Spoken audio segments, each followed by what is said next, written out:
MPSC 2020 के mains के syllabus में जो चेंजेस हुए हैं। So we are going to discuss it in parts. आज के लेसन में मैं आपको मोटा मोटी एक बताऊंगी कि क्या क्या मेजर ओवरहॉल हुआ है पेपर्स का, पेपर्स के बीच में जो इंटरचेंज हुआ है सब्जेक्ट्स का, और उसमें क्या मेजर टॉपिक्स में शफलिंग हुई है, राइट? और if time permits we are also going to decode the main syllabus of part A of GS paper 1, ठीक है, depending upon the available time, right? So let us very quickly start with the major changes in mains syllabus 2020, right? See, when we go paper by paper, सबसे पहला है हमारा paper 1, right? Paper 1 में 2020 and 2019, right? 2019 में भी हमारे part A में होता था हिस्ट्री, पार्ट बी में होता था geography, right? This remains the same. 2020 में इसमें कोई डिफरेंस नहीं आया है। पहले भी हिस्ट्री और ज्योग्राफी ही पूछते थे पार्ट ए में, पार्ट बी में, अभी भी वही पूछ रहे हैं। कुछ टॉपिक्स में डिफरेंस आया है, वो अभी हम जब सिलेबस डिकोड करेंगे तो उसको मैं बहुत ही डिटेल में अच्छे से एक्सप्लेन करूंगी क्या चेंजेस आए हैं और उसके according how you have to align your preparation, ठीक है? पेपर 2 जो हमारा होता था 2019 में, दैट वाज पार्ट ए में आपका होता था कॉन्स्टिट्यूशन, पॉलिटी, गवर्नेंस, ठीक है? इसी में आपके आते थे सिक्योरिटी इश्यूज, ठीक है, internal security, external security, and another thing was your social legislations, मतलब कि ये कुछ 12 एक्ट्स थे, ठीक है? अभी 2020 में क्या किया है? Part A is your constitution, polity, governance, right? इसमें से ये वाला जो पार्ट था security issues and social legislation, this has been removed, ठीक है? ये चीज आपकी हटा दी गई है, ठीक है? यहाँ पे कितने टॉपिक्स हटे हमारे? 2 टॉपिक्स हटे, और इन्हीं 2 को रिप्लेस करने के लिए हमारे यहाँ पर 2 टॉपिक्स आ गए हैं, that is your Indian political thinkers and your public administration, ठीक है?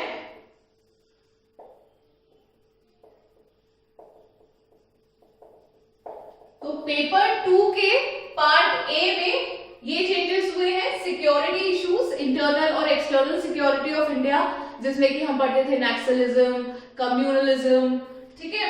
और इंटरनेशनल रिलेशंस का थोड़ा पार्ट रहता था कि पाकिस्तान से कैसे रिलेशंस है, बांग्लादेश से, श्रीलंका से, ठीक है? एलटीटीई क्या है, इंटरनल आपकी सिक्योरिटी में कौन कौन सी ऑर्गेनाइजेशंस है जो कि इंटरनल सिक्योरिटी पे थ्रेट है, और कौन सी ऑर्गेनाइजेशन उसके लिए काम करती है उसको प्रोटेक्ट करने के लिए। तो all of those have been removed from the syllabus, and जो सोशल लेजिस्लेशन से अगेन ये पार्ट हमारा स्टूडेंट्स को बहुत ज्यादा परेशान करता था, क्योंकि देखिए एक तो कंसेप्ट होता है कि आप डोमेस्टिक वायलेंस पढ़ लीजिए, होता क्या है, कैसे इसको प्रिवेंट कर सकते हैं, वुमेन की सेफ्टी क्या होती है, ठीक है, चाइल्ड लेबर क्या होता है, लेकिन it is different to study something conceptually and it is different to study it from the legal point of view। तो मुझे भी इसका रेलेवेंस समझ में नहीं आता था कि इतने एक्ट्स सिलेबस में रखने की जरूरत क्या है।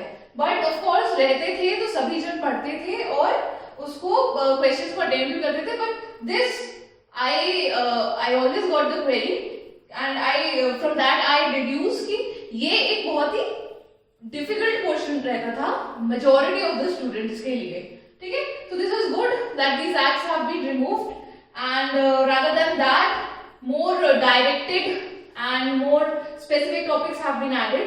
अब देखो, इसको देख के हो सकता है आपको डर लगे कि पब्लिक एडमिनिस्ट्रेशन है, ये तो यूपीएससी में एक ऑप्शनल ही अलग सब्जेक्ट होता है, इसमें तो लोग पूरा का पूरा ग्रेजुएशन कर लेते हैं, अपना पोस्ट ग्रेजुएशन कर लेते हैं, इसको हम कैसे पढ़ेंगे, हमने तो कुछ पढ़ा ही नहीं है। Just take it out of your head. एक बार आप सिलेबस पढ़ोगे और अभी हम जब डिकोड करेंगे एक एक क्लास में, आगे आने वाली क्लासेस में, तब आपको समझ में आएगा इसमें कितने इजी टॉपिक्स हैं, कितने इजी टॉपिक्स हैं। इसके लिए आपको कोई भी एक्स्ट्रा बड़ी बड़ी बुक्स या बड़े बड़े नोट्स पढ़ने की जरूरत नहीं है, काफी सिंपल चीजें इसमें ऐड की गई हैं, ठीक है। तो please do not be scared by these new topics. Another thing जो ऐड हुई है that is for Indian political thinkers. इसमें काफी थिंकर्स ऐसे थे जो एथिक्स से उठाकर, एथिक्स वाले पोर्शन से उठाकर यहाँ पर डाल दिए गए हैं। और अब आपको ये समझने की भी जरूरत है कि जो थिंकर्स और उनके थॉट्स हम एथिक्स में पढ़ते हैं, वो उसी तरह की अप्रोच यहाँ पर अप्लाई नहीं हो सकती है, क्योंकि यहाँ पर हमारी बात हो रही है पॉलिटिकल थिंकर्स से और एथिक्स के पेपर में हमारी बात होती है फिलोसोफर्स से। तो दोनों में डिफरेंस है।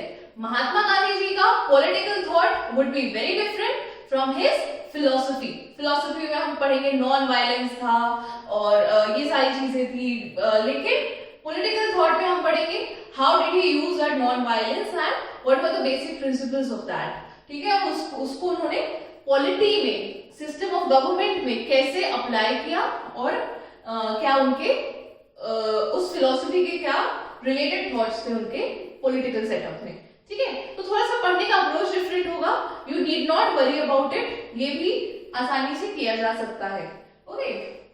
देन आते हैं हम पार्ट बी में। पार्ट बी हमारा 2019 तक होता था आपका सोशल सेक्टर, ठीक है।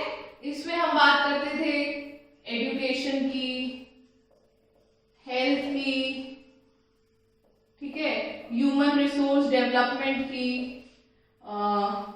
पब्लिक सर्विसेज की,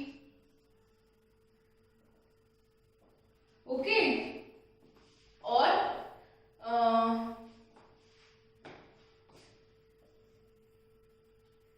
इसी में बात करते थे हम यहाँ पर,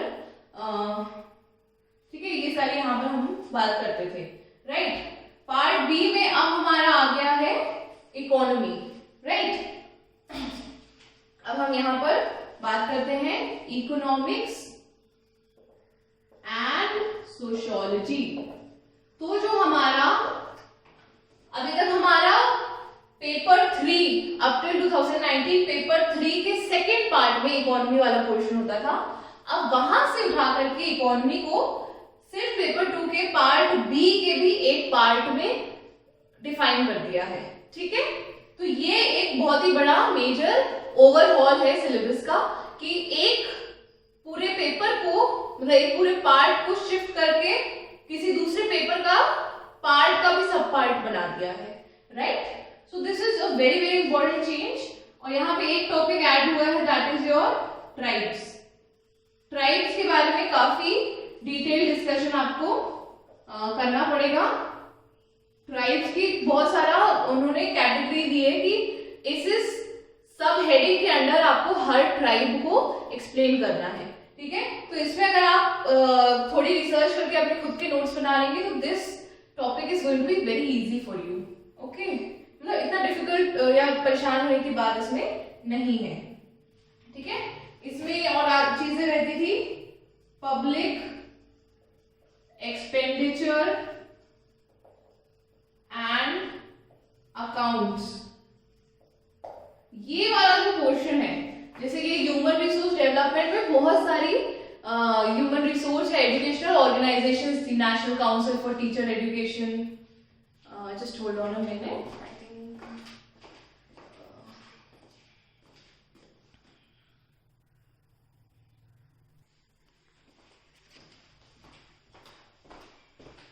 एम रियली सॉरी एवरीवन, यहाँ पर पार्ट कट हो गया है, इसीलिए अगर आप इतनी लाइफ में पढ़ सकते हैं तो let us continue the lesson in with this only, okay. और अगर कोई इसमें इशू रहेगा तो I will repeat this lecture again, ठीक है, अगर किसी को कोई प्रॉब्लम आएगी समझने में या देखने में तो, okay. So what I was saying was कि यहाँ पर ह्यूमन रिसोर्स डेवलपमेंट में कई सारी ऑर्गेनाइजेशंस दी गई थी, all India council for technical education, national council for vocational education, मतलब कम से कम 8-10 ऐसी ऑर्गेनाइजेशंस दी गई थी जिनकी हमें यहाँ पर डिस्कशन करना था, लेकिन वो सब यहाँ पर अभी 2020 में रिमूव कर दिया गया है, ठीक है। तो मुझे ऐसा लगता है ये जो सिलेबस में चेंजेस हुए हैं, ये जो अभी तक फ्रिल्स निकलते थे 2019 तक सिलेबस में से, कि जो चीजें इररेलेवेंट थी, जिनका मतलब कि ये भी पढ़ लो वो भी पढ़ लो, अच्छा ये लगे ये भी पढ़ लो, वो सब चीजों को काट छाट कर दिया गया है और अब एक बहुत ही सिस्टमैटिक स्ट्रक्चर आपको दिख रहा है। जैसे लॉन की मोइंग कर देते हैं, लॉन से एक्स्ट्रा घास निकाल देते हैं, उसी तरह समझिए सिलेबस में यहाँ पर एक्स्ट्रा चीजें ट्रिम ऑफ कर दी गई हैं, राइट। देन आ जाते हैं हम पेपर 3 में। I just rub the board of.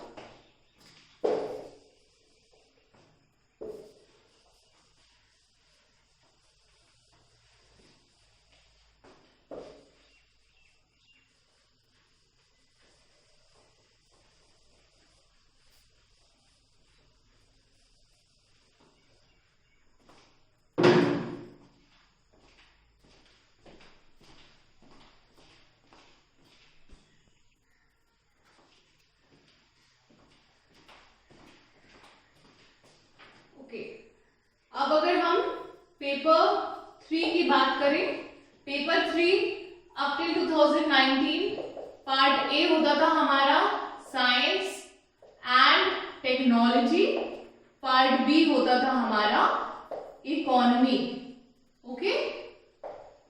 इस तरह से हमारा 2019 तक पार्ट ए और बी में यहाँ पर डिवाइडेड था सिलेबस, लेकिन अब 2020 में the whole paper is dedicated to science and technology, ठीक है।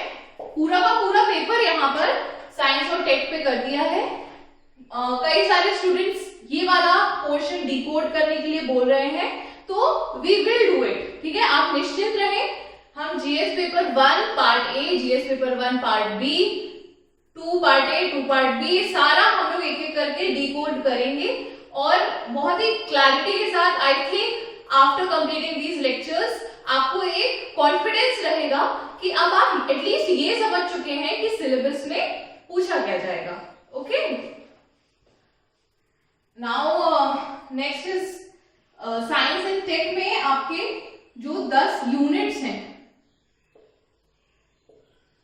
अभी तक क्या था कि साइंस टेक में एक फर्स्ट जो पॉइंट था कि सिलेबस में ये है, उसी फर्स्ट पॉइंट के अंडर आपका 1.1 में कर दिया था फिजिक्स, 1.2 में केमिस्ट्री, 1.3 में बायोलॉजी, ठीक है।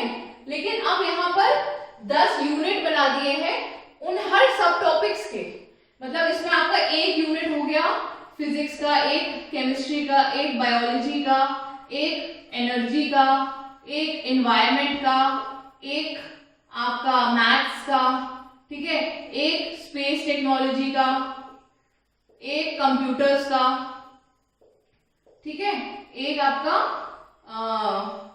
जियोलॉजी का। इस तरह से आपके 10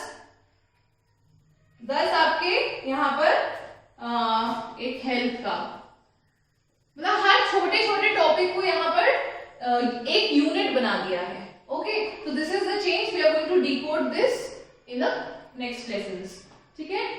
अगला आ जाते हैं हम पेपर 4 में। पेपर 4 में ऐसा कोई मेजर चेंज नहीं हुआ है, टॉपिक्स वही है, बस उनको यूनिट में डिवाइड कर दिया गया है। और कुछ थिंकर्स थे जो 2019 में थे, उनको यहाँ पर रिमूव कर दिया गया है, ऑलराइट। तो जो रिमूव हुए हैं थिंकर्स, वो मैं आपको बता दे रही हूं। रिमूव थिंकर्स हैं आपके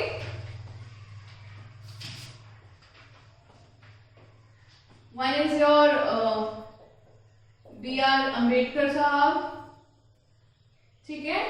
then is your Maulana Abul Kalam Azad, ठीक है, इनको यहां पर next is your Deen Dayal Upadhyay,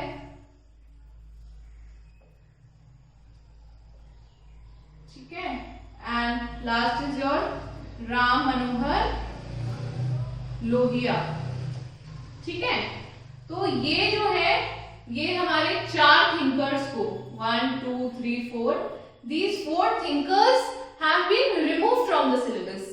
One of the reasons I think is because इनके जो थॉट्स थे वो फिलोसॉफिकल होने से ज्यादा पॉलिटिकल थे, तो इसलिए इनको अभी एथिक्स के पेपर से आई थिंक इसीलिए यहां से रिमूव कर दिया गया है। और 2 थिंकर्स ऐड हुए हैं, द एडेड वंस आर आपका सोक्रेट्स, ठीक है, सुकरात और सावित्रीबाई फूले, ठीक है।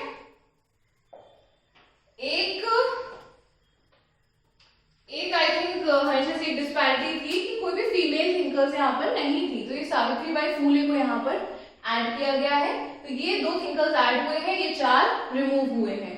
तो ऑल इन ऑल आपका फायदा ही है, सिर्फ मतलब इसका मतलब इन टोटल 2 थिंकर्स हट गए हैं, तो आपका बर्डन कम ही हुआ है। ओके, तो this is the major change in the GS papers of 2019 and 2020, right. अब देखिए इसमें अच्छी बात ये है कि आपका जैसे जैसे यूनिट्स में डिवाइड कर दिए चीजें, अब आपको ये प्रिडिक्ट करना बहुत आसान हो जाएगा कि आप हर यूनिट से कितना पढ़ें। अभी तक क्या होता था, अगर ज्योग्राफी में पूरा एक आपको दे दी खिचड़ी कि आपसे ये भी पूछा जा सकता है, ये भी पूछा जा सकता है, ये भी पूछा जा सकता है, तो उस चक्कर में क्या होता था कि कुछ इंपॉर्टेंट टॉपिक्स को हम कम इंपॉर्टेंस देते थे और उससे हो सकता है 6 नंबर का क्वेश्चन आ जाए, हो सकता है 15 मार्क्स का क्वेश्चन आ जाए, लेकिन हमारे पास कोई श्योर शॉर्ट तरीका नहीं था ये प्रिडिक्ट करने का कि दिस टॉपिक इज इंपॉर्टेंट, इससे 15 नंबर का आ सकता है, ठीक है। लेकिन अब क्या है, यूनिट्स में डिवाइड हो गया है, तो एक यूनिट में मान लीजिए 3 टॉपिक्स हैं या 4 टॉपिक्स हैं, उन 4 टॉपिक्स में से हमें हमारा एरिया बहुत लिमिटेड हो गया है कि हमें अब पता रहेगा कि अगर हम जियोलॉजी पढ़ रहे हैं तो हो सकता है उसमें से क्रस्ट की डेफिनेशन आ जाए, या फिर हो सकता है उसमें से एक 15 मार्क्स का क्वेश्चन आ जाए कि describe the entire internal structure of the earth, ठीक है। तो इससे हमारा प्रिडिक्शन कि किस टॉपिक से कितने नंबर के कितने क्वेश्चन आ सकते हैं ये बहुत ही आसान हो जाता है। So again I would emphasise कि the changes in the syllabus is for the good only. जो लोग 2019 और 2020 की तैयारी साथ में कर रहे हैं, मतलब जो ये कॉन्फिडेंट है कि 2019 का प्रीलिम्स क्लियर हो जाएगा, दैट इज व्हाई वो 2019 का भी मेंस देंगे और 2020 के भी प्री की तैयारी करेंगे। तो उनके लिए आई वुड से आप अभी अपने मेंस की तैयारी पे ही स्टक अप रहिए, ठीक है। ऐसे बहुत कम टॉपिक्स हैं जो आपके ऐड हुए हैं 2020 में, बस चीजों की शिफ्टिंग हुई है और हार्डली 5-6 टॉपिक्स हैं ऐसे जो नए ऐड हुए हैं या बहुत ही मेजर चेंज है जो कि 2019 से बहुत डिफरेंट है, राइट। तो दैट इज व्हाई आप यू शुडंट वरी, आपको अभी 2019 के मेंस के अकॉर्डिंग की तैयारी करनी चाहिए। और बाकी जो जनरल चीजें हैं 2000 मतलब जो आप हमेशा प्रीलिम्स के हिसाब से पढ़ते ही, वो चीजें तो एज इट इज रहेंगी ही। चलिए पार मतलब लाइट फिर से आ गई है, so I just see, okay, just give a second.